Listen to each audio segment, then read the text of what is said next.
Everyone, it's Kev from Magpie 24/7, and I hope you're all good. So, another day, another draw, as Newcastle draw 0-0 at Selhurst Park in a game that was, from the perception that I get online, a lot of fans are frustrated that it's another goalless draw where we managed to get frustrated and a little bit a little bit tense towards the end, and like that final third just not having that killer instinct. But I think a bit of positivity is needed because you look at where we are defensively, and it's another game where we haven't lost. If you can't win, don't lose. And I think so often this season, like it's like barring probably Brighton where we got away with one in these close games, we haven't came close to losing any of them. Like, I know they're close games, but for the most part, we've dominated them. It's just we need that that final that end product. You know what I mean? And that's a good problem to have. And like, you look at it, by the looks of things, we've got players coming in. Don't know who they are yet, but we'll wait and see who's coming in. We've got players coming in. Got a semi-final on the horizon. We're third in the Premier League. We've got the best defence, and there is stuff to look up and improve on, which is amazing. Like, um, obviously we went to the game yesterday knowing it was going to be a hard place to go because we've played Palace twice this season and we've struggled to break them down. They're very rugged defensively, and they're very formidable side on that day. Um, but yeah, we went into the game and we tried to get in behind, but obviously very tall physical side is um is Crystal Palace. But I don't critique the the coaching staff much because they do a fantastic job. But personally, I probably would have went with Maximin from the start yesterday. Just Joel Ward seems to be very slow, and the joy that we did have in behind Palace seemed to be behind Joel Ward because he's so slow. Like, I just think if Maxi was there, we might have done a bit more in that part of the field. But that's just a small critique from me. I think we could have won the game if Maxi had started. But like, it was just one of them games. Just like, I know it's been a theme this season where we have had a couple of games where we've struggled and uh like struggled in the final third, but we're unbeaten in 15 games. Like, that's the best in the club's history.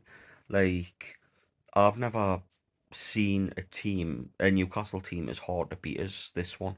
Like, it's so well structured. Were mobilised defensively so quickly. Like, Palace, barring the Mateta chance, didn't really have a sniff yesterday. They didn't get close. Like, their passage of play was literally booting the ball up the field and hoping a knock on, or they would have relied on a Newcastle United mistake to get that goal, and it just we didn't make a mistake. It does that defence, Botman, Share, Trippier, Burn, all good on the ball. They don't make mistakes. Pope's good on the ball as well. Like, it, teams are starting to realise running at Newcastle and trying to make them make a mistake is bad for them because we'll play through it. We're very good at that.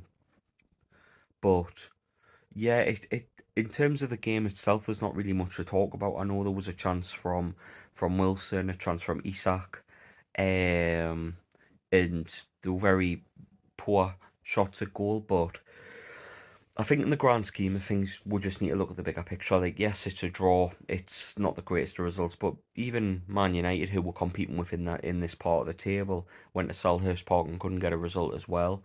And they didn't have as much a run of the play as we did. They struggled at times. De Gea had to make a couple of good saves. Like, in comparison, we handled that game a hell of a lot better. I know we didn't score, but I just get the feeling that if we can bring in a couple of attacking players in the between now and the rest of the window, it puts we in good stead for the end of the season. So I'm not worried. I think it's just a case of, like, this time last year would it like we couldn't win a game at all. Like it's come up to a year since we won that all important game at Elland Road.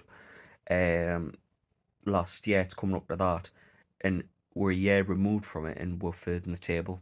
A semi-final coming up. Um, we've got so many much better players since then. Like how far we've came as a football club. Like we played Palace last year at Selhurst Park under Graham Jones. We got a amazing bit of skill from Callum Wilson, overhead kick to scrape a draw that we didn't deserve. We got played off the park, and Palace fans probably came away from that game a bit disappointed that they didn't beat us by a couple of goals. A couple of minutes remaining yesterday, and they're buzzing that they got a draw against us. I think it just shows how far Newcastle United have come just in that. Like Palace fans, Leeds fans, last week absolutely overjoyed with a draw against Newcastle. Whereas in the past, teams dropped points against Newcastle and they'd be devastated. It's like Newcastle fucking shit. But now we're a formidable team. We're like I say it's on the True Faith podcast earlier on that yes, teams have found a way to draw against Newcastle, but nobody's found a way to beat them. And as I said before, Brighton are the only team that probably would have warranted a win against with this season. I mean, we haven't conceded a goal in the first half since August, which Nunes scored an absolute rager against with. Like, it's just, it's just insane how good this team is and how good this team can, even better this team can become. So it's a great time to be a Newcastle fan. Semi-final next week, can't fucking wait. Um, but yeah, let us know in the comments how you feel about the game yesterday.